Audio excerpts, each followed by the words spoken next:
예, 안녕하십니까. 오늘, 어제 제가 예고 방송 해드린 대로 오늘, 오후 5시경에 녹화 방송 시사정치, 토론, 시사정치 방송을 지금 하도록 하겠습니다.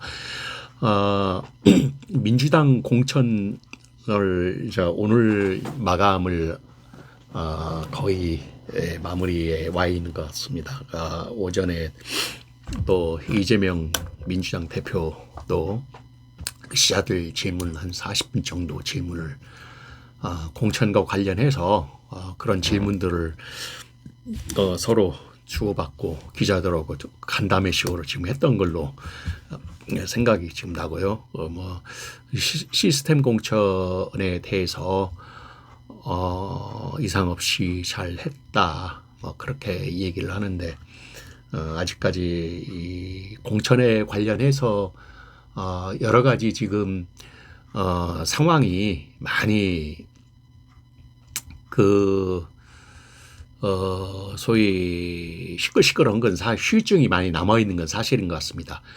그래서 이번 시스템 공천 민주당 공천 마감과 마감에 즈음해서 총평을 좀 하고요. 그 다음에 앞으로 비례대표에 대한 표의 분석 어떻게 향방이 진행될 것인지 제가 좀 말씀을 드리고 이번에 이제 제대로 된 시스템 공천이 과연 어느 정도까지 달성이 됐는지 또 이외에 이제 또 새로운 변수가 나타난 그 조국 신당의 출현으로 지금 걷잡을 수 없는 그런 형국 기우지세라고 이제 소위 말하는 그런 현국에 지금 와 있다.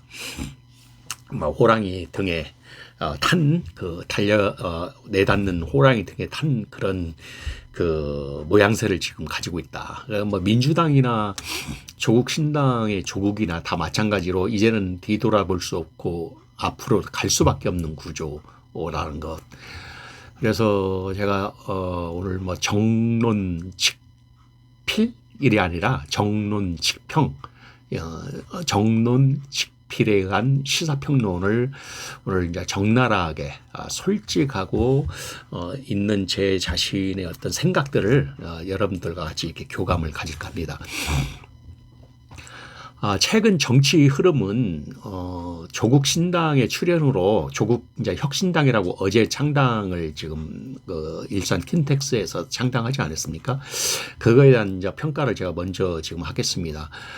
조국 신당, 조국 혁신당은 사실 이제 그 어떤 명분이 민주당의 그 구태에 관한 그 느릿느릿한 그런 행보 에서 조국 신당은 좀 더 그 공격력 있고 시적절하게 어떤 특수부대 같은 그런 성격으로 그 슬로건을 걸었던 것 같아요. 근데 타격대라고 일명 기동 타격대 같은 그 야당으로서의 기동 타격대 같은 그런 그 정당의 모습을 가져가겠다. 아마 그렇게 지금 했던 것 같습니다. 그래서 과연 조국의 그 성향상, 조국의 그 어떤 학자로서의 그 선비다운 그런 성격상 잘 할 수 있을까 걱정이 좀 되고요. 많은 사람들이 주위에 조국 신당을 지지를 많이 하고 있더라고요. 의외로. 어차피 뭐 이제 조국 그 교수가 당을 창당을 했기 때문에 이제는 뭐 걷잡을 수 없이 뭐 그 당을 뭐 이렇게 없앨 수도 없는 것이고 뭐 지금 그런 그 단점 그런 그 리스크를 감안하고 창당을 들어갔기 때문에 이제는 뭐 조국 신당이 어떤 진보 개혁 연대의 민주당과 같이 합세해서 이렇게 윤 정권에 대한 그런 부분들을 같이 공격을 할 수밖에 없는 그런 모양새가 처해져 있다. 그래서 조국 혁신당을 지금 먼저 첫 주제로 제가 좀 그 생각들을 얘기를 해볼까 합니다. 조국은 잘 할 수 있을까? 제가 판단했을 때 조국은 어떤 조국 신당의 당 대표로서의 다양한 사람들의 그 입맛에 맞게끔 끌어갈 수 있을까라는 게 제 의문점이 있습니다. 예, 왜냐하면 분명한 선이 지금 없기 때문에 제가 말씀드리는 거예요. 조국 신당의 그 후원위원장이 조정래 유명한 그 뭐 태백산맥도 쓰고 그 유명한 작가 아닙니까? 그 조정래 씨가 조국신당의 그 후원위원장으로 지금 들어와 있는데, 사실 조국신당은 그 창당하기 직전에 평산에 문재인 대통령과의 어떤 그런 그 언질이나 그 동의 승인을 결재를 맡고 나서 조국신당이 출현이 됐거든요. 그런 부분에서 기존의 조국신당에 모여있는 많은 인재들 또 사람들이 문재인 정부와 소위 말하자면 문재인을 따르는 문파들과의 그 어떤 차별성이 있느냐, 뭐 섞여 있다 보니까 아마 논란이 많이 되지 않을까라는 생각이 들립니다. 그래서 조정래 씨가 그동안의 문통을 그 비판을 했던 부분들을 생각했을 때는 조금 더 다양한 사람들의 어떤 세력들이 또 다른 조국신당으로 말미암아서 헤게모니적 싸움이 되지 않을까라는 생각을 또 가져보고요. 또 조국신당의 개인의 리스크는 그 대법원 판결이 지금 나와 있는 판결에 따라서 거의 뭐 그 소위 그 판결이 취소될 수 있는 그 법정 용어로 그걸 다시 1심으로 환원시켜서 그 이렇게 되돌려 보낼 수 있는 판결이 나올 수 있는 확률은 거의 없다라고 지금 일반 법률가들은 그렇게 진단을 하고 있습니다. 그래서 그런 리스크가 있다. 그러면 조국 그 대표가 조 대표가 그 실형을 그 받는 뭐 구치소든 교도소든 수감이 되면 과연 그 뒤에 걷잡을 수 없는 그런 헤게모니적인 그 조국신당에 대한 또 엄청난 회오리가 좀 작동이 되지 않나 그런 생각도 있기 때문에 조국에 대해서는 굉장히 살얼음판을 갖고 있다라는 생각을 지금 가져보는 겁니다. 그리고 지금 당장에 이제 민주당 안에서의 그 민주당을 지지하는 세력이 조국 신당으로 인해서 또 다른 갈라치기, 표를 갉아먹는다고 이렇게 표현을 지금 하고 있죠. 그런 부분을 부정적인 그 민주당 당원들이 많습니다. 이제 그런 부분들이 과연 몇 프로를 조국 신당이 가져갈 것이냐. 결국은 민주당을 지지하는 세력들에 의해서 표가 갈라질 것인데 그런 부분들이 아마 조국 신당에 대한 부정적인 입장을 지금 가지고 있다. 그렇게 보면 되겠습니다.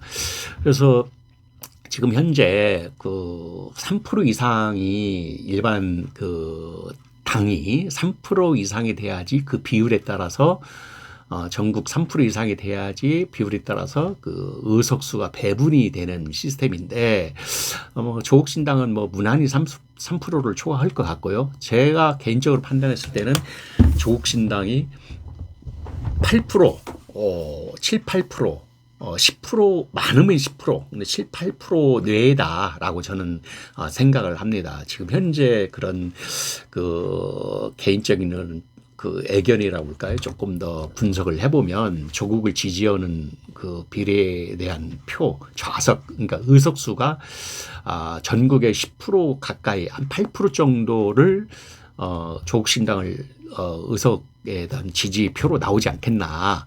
그래서 지역구 출마 여부는 좀 어렵다. 저는 그 조국 신당이 지역구에 뭐 많은 뭐 출마를 이쪽에 부산에서 해라 광주에서 해라 하는 그런 얘기도 많이 나오는데 뭐 어떤 명분은 분명히 있습니다만 조국 신당 안에 이제 영입한 그 후보자들이 민주당과 그 경합을 하면서 단일화하지 않고 조국 신당의 또 다른 표로 번호로 출마를 하게 되면 당연히 민주당에서 반발이 있겠죠. 그건 또 표를 갉아먹는 것이기 때문에 그래서 지역구 출마는 좀 배제하지 않겠나. 지역구 출마 없이 아마 비례로 집중적으로 나올 수 있는 확률이 거의 많다. 그러면 현재 비례가 몇 표냐. 한 표가 깎여서 146표가 아니라 46표죠. 현재 46표인데 제가 판단했을 땐 47표에서 한 표가 각해서 46표에 따른 과연 몇 석을 확보할 것이냐. 그래 저는 내심 한 7석, 6석, 7석, 뭐 많으면 8석까지 되겠는데 그 정도 저는 생각을 하고 있습니다. 그러니까 6석, 7석 정도 있지 않겠나. 조국 신당에 참여한 그 구성원과 비례에 출마하는 그 후보들 그 명단의 면모를 보면 사람들이 조국 신당을 지지할 것이냐, 그게 이제 최종적인 판가름으로 나오지 않겠냐는 생각을 또 가져봅니다. 저는 이제 가장 개인적으로 염려했던 부분이 조국 교수가 헌법 개정을 얘기를 했고, 분권형 대통령제를 얘기를 언급을 함에 따라서 헌법 수정이 가야 한다라고 했을 때는 이미 그게 이제 내각제를 가기 위한 하나의 포석이지 않겠냐, 그런 염려가 지금 있습니다. 사실 뭐 저뿐만 아니라 많은 사람들이 내각제를 염두에 두는 그런 발표들, 뭐 김준표 국회의장이나 그 외에 많은 사람들이 내각제를 선호하고 있기 때문에 실질적으로 문재인 대통령 때 집권 때 국내 내치 행정 그런 부분들은 이낙연 총리한테 맡겼다라고 하는 노회찬 회고록에 막 그렇게 지금 이해찬 회고록이죠. 이해찬 회고록에 그렇게 지금 나와 있죠. 그 책에 과거에 문재인 대통령 때 국방과 외교는 문재인 대통령, 그게 이제 분권형 대통령제거든요. 그게 다른 말로 표현하면은 여러 가지 용어들이 나오는데, 뭐 내각제라는 말을 이제 교묘하게 피해서 그렇게 가지 않겠냐라는 그 의구심, 그런 어떤 불안과 걱정, 뭐 분명히 뭐 어느 모 유튜브에서는 뭐 아니다라고 본인은 그렇게 얘기를 했지만 상당한 개연성과 의심을 갖고 있다. 라고 해서 조국 신당에 대한 어떤 참여하는 그 후보로서 나오는 그 명단 또 구성원을 보게 되면 그 정당, 그 조국 신당, 혁신당의 정체성이 보여진다. 저는 그렇게 바라보고 있습니다. 그래서 일부에서는 지금 드디어 조국 씨에 대한 개인적인 평가, 뭐 조국 씨가 사실 뭐 이렇게 못 사는 사람이 아니거든요. 아주 뭐 그 학원도 운영하고 돈도 많고 굉장히 일반 서민층하고는 동떨어진 그런 어떤 하이 클래스 좀 있는 그 기득권층에 속했다고 저는 보고 있습니다. 그리고 조국 신당이 그 선비적인 기질과 학자로서의 그 스타일이 대한민국 정치에 있어서 서민 정치와 같이 호흡을 맞출 수가 있느냐. 그렇다면 그 주위에 있는 어떤 이너서클로 구성된 새로운 헤게모닉 싸움들이 안에 일어나지 않을까. 뭐 지금도 뭐 창당할 때 많은 사람들이 뭐 누구는 뭐 어떻고 또 그런 얘기가 논란이 많았지 않습니까? 그래서 그런 부분들이 다양한 사람들이 모였기 때문에 어떤 정당에 대한 그 집권, 그 권력을 누가 헤게모니를 가져갈 것이냐, 그게 굉장히 중요한 그 관점이라 저는 생각이 됩니다. 그래서 조국 신당은 분명한 것은 이번 선거에 또 다른 변수로서 작동이 됐다. 그러니까 민주당으로서는 예측을 못하는 그런 새로운 부분으로 작동이 됐다.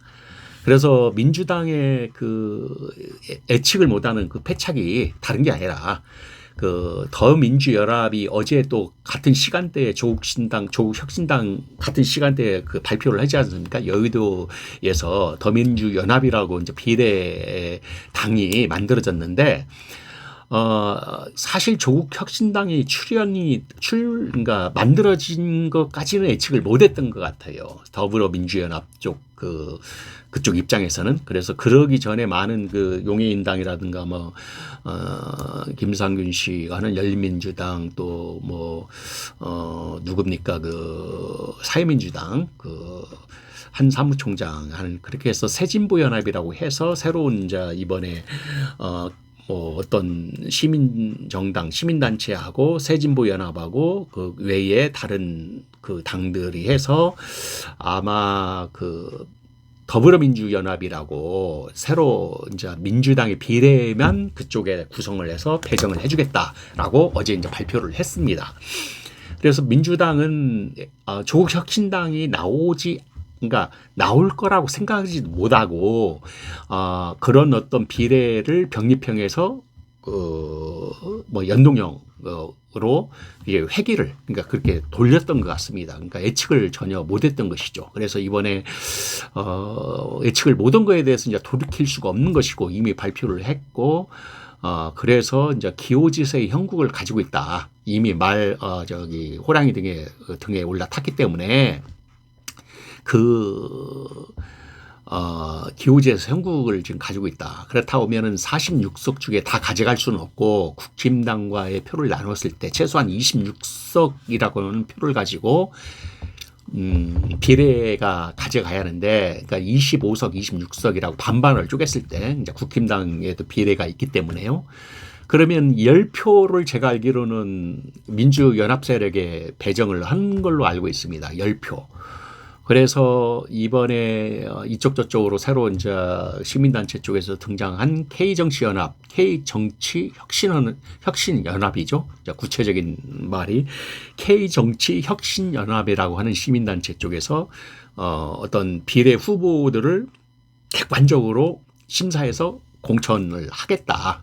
비례대표로, 비례의원으로 후보 공천을 하겠다 하는 K정치혁신연합 쪽도 이제 시민단체 쪽에서도 있고, 그 다음에 진보당 표도 있고, 진보당 쪽에 일부 진보당 계열도 있고, 새진보연합, 기본소득 용해인당, 사회민중, 한상준, 신현일 민주당, 그 다음에 소나무당, 뭐 기타 등등의 당들이 새진보연합 쪽에 이렇게 포진을 하고 있습니다. 그러면 이 10표에 또 민주당이 좀 들어갈 수밖에 없는 그런 구조죠. 그럼 10표 안에 최소한 민주당은 5석을 가져간다고 했을 때 5석, 6석 가지고 그 K정치연합 또 진보당, 새진보연합 그 당들이 서로 표를 나눠 가질 수밖에 없는 구조다. 그래서 최근에 뭐 열심히 또 새진보연합 쪽에서는 후보 공천을 배분하는 문제로 또 논란이 되고, 어제도 뭐 서로 토론도 하고, 또 오늘 아침 기사를 보니 또 누가 이제 후보 포기를 하고 양보도 해서 뭐 한상준 대표가 또 나오기도 하고 그렇게 했더라고요. 저는 뭐 이 당들 안에 옛날에 관여를 해서 창당에 처음에 일부 관여를 하고 어떤 안들을 만들어 줬기 때문에 그 실상을 제가 너무 잘 압니다. 그렇지만 지금 와서 뭐 제가 그걸 왈가왈부할 필요도 없고, 그 당시에 그 한 2달간 기간 동안 제가 고문 역할을 좀 했기 때문에 그 내용들을 좀 어느 정도 알기 때문에 뭐 사실 큰 틀에서는 그 어떤 현 정권에 대한 그 대항마로서 탄핵을 하기 위한 그런 진보연합 세력이 구축이 된다는 것은 저는 굉장히 큰 틀에서 바람직한 것이다. 어떤 거를 기후를 떠나서 이렇게 만들어지고 함께 움직이는 좋다. 하지만 조금 더 민주당이 더 바짝 정신을 차리고 더 야당으로서의 어떤 그런 모양새를 갖춰야 한다. 야당다운 맛이 잃어버렸다. 과거에 그 소수 정당 몇 석 되지도 않은 그 민주당 시절 그 모습, 야성의 모습을 전혀 까먹었다. 그러니 민주당의 모습을 회복해야 한다. 이제 그런 부분들이 아쉬우니까 자꾸 이런 새로운 정당들이 지금 출현이 되고 만들어지는 것이거든요. 그래서 지금 10석 안에 가지고 그 이번에 비례대표에 있는 당들이 아마 민주연합 세력들이 나눠 갖는 구조가 형성이 되고 있다. 26석 중에 그 나머지 10석은 비례 쪽에 또 배정이 되지 않을까. 그러니까 최소한의 10석은 K정치혁신연합 시민단체 쪽, 그다음에 진보당, 새진보연합 그런 쪽에 배정이 되지 않을까라는 저는 생각을 조심스럽게 지금 해봅니다. 그러면 비례 순번의 문제가 또 거론이 되는데, 비례 순번이 과연 비례 순번을 어떻게 배정할 것이냐. 누구를 1번, 2번, 3번, 4번으로 해서 그렇게 통례적으로 여성이 1번으로 되게 돼 있죠. 근데 통상적인 관념, 그러니까 원래 법으로는 뭐 1번이 남자가 되든 여자가 되든 뭐 또 다른 장애우가 되든 그런 여러 가지 의미가 없습니다. 법은 관계가 없는데 이제 통상적으로 우리가 의례상, 관례상 여성 1번을 주고 그다음 2번, 3번, 4번 이렇게 돌아가면서 로테이션으로 얼터너티브하게 번갈아서 그 순번을 아마 정하는 것도 또 다른 어떤 그 논란의 소지가 된다. 그래서 그게 좀 시끌시끌하지 않겠냐 그렇게 바라보고 있고요. 민주당의 패착을 한 이유는 예측을 못했다. 조국 신당이 갑자기 그 새진보연합의 사회자로 앵커로 출연을 했는데 누구나 다 조국 신당 만들어지지 않을 것이다라고 했지만 나중에 만들어버렸거든요. 급조해가지고 만들어버렸거든요. 그런데 이미 오래전부터 조국 신당은 1, 2년 전부터 조국 신당 얘기가 나왔고 이미 많은 우의정 교수가 그쪽으로 넘어가서 일을 하고 있죠. 우의정 교수라든가 기타 등등 많은 사람들이 아마 관여가 돼서 그쪽에 만들어 조국 신당을 준비를 해왔던 것 같아요. 오래 전부터 해왔던 것 같아요. 그걸 예측을 민주당에서 거대 야당인 민주당에서 그걸 하지 못했다라는 것은 상당히 정부력이 떨어진다. 박광원 위원장이 뭐 나중에 그게 어떻게 될지 병리평이 될지 몰랐다고 하더라도 그런 어떤 사전의 정치적인 정부력은 야당으로서 가지고 있어야 하지 않겠냐. 그래서 상당히 좀 패착이다. 저는 한마디로 예측을 못했다. 그래서 이런 이제 혼란이 온다. 이렇게 전 판단을 하고 있습니다. 그 다음에 이제 제가 또 하나 더 말씀드리고 싶은 것은 이번에 민주당 공천이 이제 오늘 내일 다 마감이 되면서 실제 이제 선거를 유세를 하기 시작하는 그런 시기가 왔습니다. 지금 오늘 오전에 이재명 대표도 기자들과의 한 40분 이상을 간담회식으로 질문 답변을 지금 하는 걸 제가 봤는데요. 많은 얘기가 나오고 많은 어떤 그 불만도 나오고 합니다. 하지만 뭐 누구나 다 아다시피 뭐 공천은 특히 야당 공천은 많은 불만들 뭐 심지어 뭐 국힘당 같은 경우는 뭐 분신 시도를 하고 그렇게 하지 않았습니까? 그렇게 이게 좀 시끄러운 건 사실이죠. 당연한 거죠. 근데 이제 저는 그 공천이 반절은 성공이고 반절은 실패라고 저는 보고 있습니다. 이 전략 공천관리위원회가 했던 그 시스템의 100% 맞는 건 없겠죠. 거의 99.9%까지는 안 가더라도 저는 뭐 한 50점 정도로 주고 싶다. 왜 그러냐면 시스템 공천이라고 하면은 조금 더 많은 경선 단수 공천이 아니고 또 전략 공천 경우는 뭐 한 10석 내에 아주 중요한 그 부분을 지역을 전략 공천을 하고 나머지는 경선을 해서 경선몰이를 좀 해야지 않겠느냐. 단수 공천은 의미가 없다. 그만큼 맷집을 키워주고 그다음에 실질 상대 당의 본선 게임이 갔을 때 그 맷집에 의해서 선거에서 자기 표를 가져올 수 있는 그런 힘을 키워줘야 하는데 단수 공천은 저는 굉장히 잘못된 거다. 뭐 대표적인 케이스는 이제 고민정 그 최고위 같은 경우 뭐 나중에는 뭐 최고위도 포기하겠다. 그렇게 이제 상당히 그거 보고 저는 기분이 너무 안 좋았습니다. 상당히 정말 저렇게 국회의원들이 일반 국민들 알기를 개똥으로 아는구나.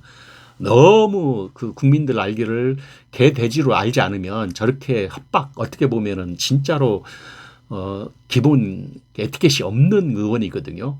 실컷 단수공천까지 했는데 최고위원은 안 나오다. 그것도 자기 일이 아니고 자기의 가까이 아는 임종석 그 성동구 지역을 그 후보 공천 안 해줬다고 해서 어뢰가 막 이게 땡깡 부리는 식으로 한다는 것 자체가 저는 상당히 황당했다.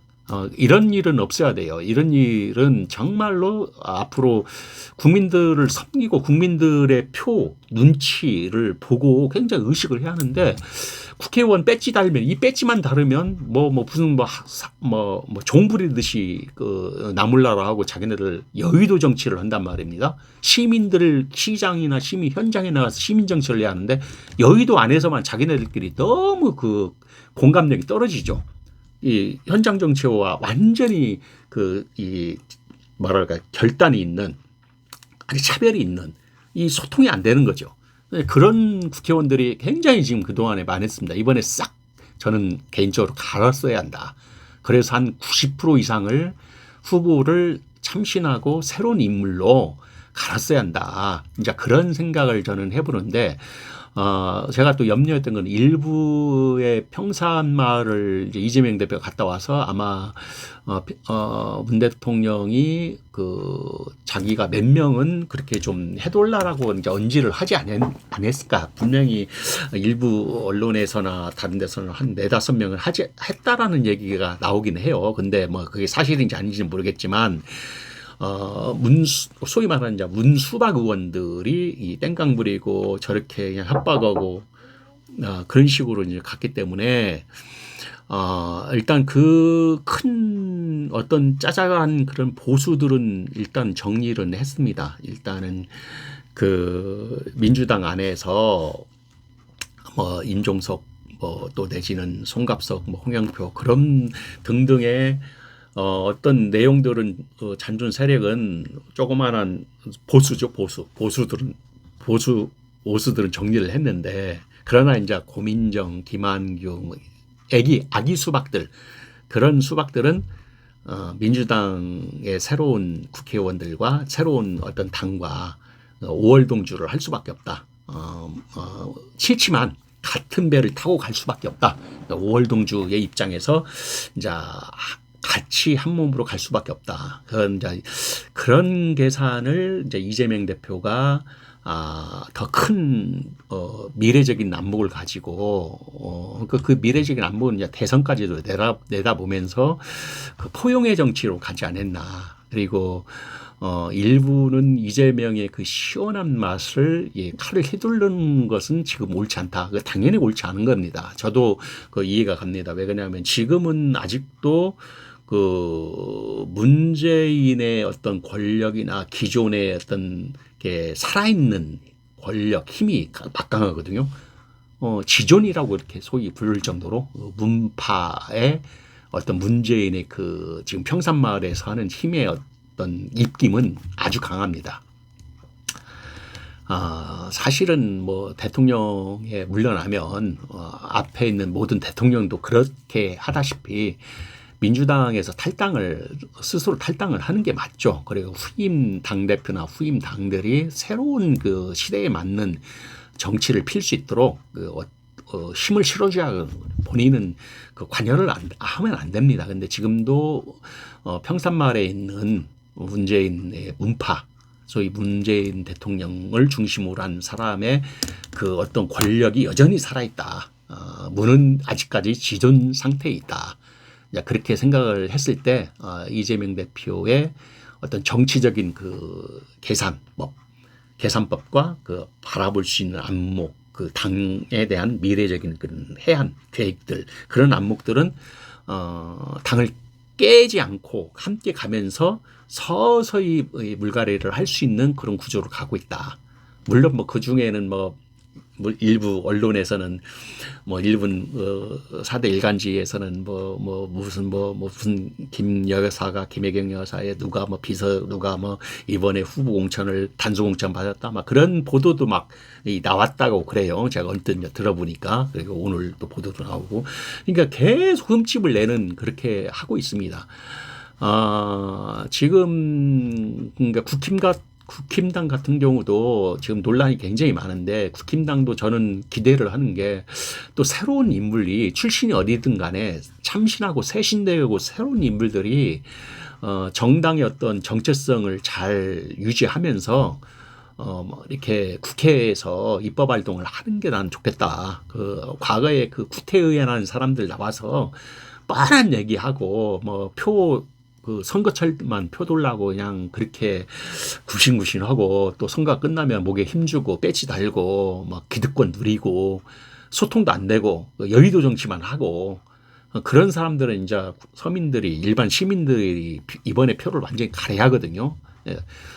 납작 엎드려서 정말 시민들과 함께하는 그런 의원들이 많이 나와서 귀담아 듣고 의견을 수렴해서 정책에 반영시켜서 그 정부의 그 실행을 집행을 할 수 있는 그게 이제 입법 활동을 하는 것인데 그런 부분들을 그 의원들이 중간에서 역할을 하고 있지 못하고 있죠. 그거 차단이 돼 있죠. 그 사람들은 그냥 기득권에 머물러 가지고 그런 사람들은 다 이번에 바뀌었는데 민주당에서도 일부는 시스템 공천에 100% 제가 만족할 수가 없는 이유가 좀 더 혁신적인 모습으로 많이 바꿨어야 한다. 근데 그렇게 못하고 일부 의식을 하고 파벌 의식을 해서 문재인 때에 그 의원 활동을 했던 일부 소위 말하는 수박이라고 거론이 된 의원들도 섞여 있다. 상당히 안타깝다는 생각을 가져봅니다. 그래서 파벌식 당권 정치가 아닌 이제는 민주당부터가 이재명이 새로운 민주당으로 구성이 돼서 혁신 정당으로 거듭나야 되고 시민 정당으로 나야 한다. 그런 부분들이 좀 더 이번에 후보 공천이 마무리되면서 이제 경선이 남아 있고 경선이 한 일주일 안에 다 끝날 것이지 본격적인 이제 선거가 유세가 시작이 되는데 뭐 상당히 이제 큰 고비는 지금 넘겼다고 봅니다. 그래서 국힘도 마찬가지죠. 국힘도 이제 좀 다음 이번 주말이나 다음 주 초까지는 다 마무리가 될 텐데 멋진 한판 승부가 되지 않을까 이제 그렇게 저는 생각을 하고 있습니다. 그 다음에 이제 하남 선거 지역이 이번에 이제 두 개로 쪼개졌는데 갑과을로 쪼개졌는데 덕분 3동이 그 미사동하고 같이 합쳐졌고요. 이제 제일 가깝죠 덕분 3동이. 나머지는 다 신장동, 뭐 충궁동, 뭐 교산, 뭐 이렇게 쭉 해서 구도심지가 추미애 장관이 오고. 단독으로 이번에 그 공천을 받았죠. 그 다음에 김용만, 김구 선생님 그 손자. 그래서 미사 덕풍동, 덕후 3동호 미사지구. 그렇게 해서 지금 공천을 받았습니다. 그래서 저는 그 두 분이, 상당히 초짜와, 그러니까, 아마추어와 이제 프로, 거물급인 추미애 장관과 정치에 이제 처음 시작하는 김용만 후보와의 그 투트랙 전략으로 가야 한다. 그래 묶어서 같이 투트랙으로 같이 합동 유세를 하고 같이 움직여주고 모든 것은 하남이 따로 있는 게 아니라 같이 하남시 안에 있기 때문에 투트랙으로 분명히 간다. 그래서 그런 부분에서는 잘했다. 추 장관의 어떤 그 노련미와 김용만의 그 초짜의 순수성 그 두 가지를 같이 병행해서 가면은 좋은 결과가 나오지 않겠냐. 그리고 지금 지역적인 정서가 조금 있어요. 이 지역적인 하남은 아파트촌이 뭐 감일동 또 미사 같은 경우도 새로운 그 젊은 사람들 또 내지는 외지에서 많이 왔기 때문에 그 여당을 국힘당 지지하는 경우가 많이 있습니다. 그리고 실질 국힘당 쪽에서 본인의 이익이 되는 부분을 준다라고 하면 뭐 당장에 뭐 아파트 같은 거는 시세겠죠. 뭐 그런 부분들도 아파트에 대한 어떤 그런 부분들에 대해서 민감한 부분을 건들지 않으면 좀 더 여당 지지가 많이 지금 하고 있거든요. 그래서 그런 것도 이제 전략적으로 잘 분위기도 감안해야 되고 또 저쪽 남쪽은 하남시청 밑으로 신장동이라든가 그런 쪽은 옛날 구도심권이기 때문에 뭐 광주 가는 길 그런 쪽도 뭐 콜원 그 캠프 지역인데도 유치를 많이 한다. 큰 종합 대형병원이나 학교라든가 대학교라 그런 어떤 교통의 전략지나 교통 시설, 교육 그런 것들이 난제해야 할 과제들이 굉장히 많습니다. 기대를 많이 하고 있거든요, 하남을. 근데 그런 부분들을 빨리 전 후보 민병선 후보에게 인수인계를 잘 맡아서 수개월 동안 그 양반은 민병선 후보는 밭갈이를 해오고 그런 지역적인 정서를 간파를 하고 유세 활동을 해왔거든요. 그래서 잘 겸허하게 좀 잘 들었으면 좋겠다. 현재 하남시장이 이현재 하남시장이기 때문에 이현재 하남시장은 매스컴에서든 자주 그 파격적인 공약을 내세웁니다. 시급한 지역 아젠다를 이현재 시장이 잘 이끌어가는 스타일이거든요. 그래서 그 지역적인 그 필수 아주 긴급한 아젠다를 잘 끌어가기 때문에 이현재 시장을 더 이렇게 초월하는, 더 건너뛰는 그런 국회의원으로서의 하는 게 뭡니까? 입법 활동 아닙니까? 그러면 입법 활동이기 때문에 국회의원으로서의 법이 갈려져 있는 부분을 해결할 수 있는 해결사로서의 하남시의 국회의원이 이렇게 그 공약을 발표해야 한다. 그렇지 않으면 힘든 지역이다. 이렇게 제가 말씀을 드리고 싶습니다. 그래서 제가 이제 이것저것 오늘 큰 틀에서 한 세네 가지, 네 가지 정도 말씀을 드렸는데, 조국 혁신당, 그 다음에 그 민주당으로서는 비례정당에 그 여러 당이 지금 나와 있기 때문에, 뭐 그거에 대한 참 혼란스러운 거, 예측이 불가한 거, 그 다음에 시스템 공천에 기반한 공천에 대한 제 개인적인 그 평가는 아직도 지금 진행형이다. 조금 뭐 처음 시작했으니까 뭐 저는 한 50점 주고 싶습니다. 뭐 100점 만점 뭐 잘했다. 시스템 공천하는데 저는 아직까지는 대한민국 선진 국회 후보 공천 시스템으로 가려면 어떤 구조와 시스템 측면에서 조금은 아직은 좀 모자란 부분이 많다. 여러 구설수도 있고 이렇게. 그래서 그런 부분, 또 하남에 대한 전략, 그런 부분을 제가 이제 오늘도 한 35분 얘기하다 보니까 조금 초과가 됐습니다. 제가 이제 이 정도로 방송을 오늘 어제 예고했던 방송을 마무리하고요. 제가 항상 정론직필이란 말과 같이 저는 시사평론에 있어서 정론직평을 하겠다. 직필이 아니고 글을 쓰는 게 아니라 평론을 하겠다. 그러니까 정론직평. 로서 시사평론을 좀 앞으로 할 예정이고, 있는 그대로 솔직한 어떤 평가를 좀 하고 싶고요. 뭐 여당이나 야당이나 구애 없이 그렇게 해서 우리가 이 동막골 사람들 취지에 맞게끔 또 찰리의 세상 얘기는 그렇게 풀어가겠다. 그래서 오늘도 제가 한 2시간 전에 하남에 있는 어느 분을 좀 만나서 이런 얘기 저런 얘기 한잔 마시면서 얘기 좀 들었습니다. 근데 앞으로 또 이 분야, 또 우리 유튜브 하는 거에 대해서 많은 관심을 좀 가져주시고, 찰리의 세상 얘기 TV는 여러분들과 함께 소통하고 함께 좋은 주제를 허심탄회히 나눠 갖고 서로 정보를 공유하는 그런 시스템으로 갈 예정이니까 여러분들 꼭 구독하고 좋아요, 구독을 꼭 해주시기 바랍니다. 이상 오늘 녹화 방송은 여기 이상으로 마치도록 하겠습니다. 다음에 또 좋은 주제를 가지고 찾아뵙도록 하겠습니다. 예, 안녕히 계세요. 예.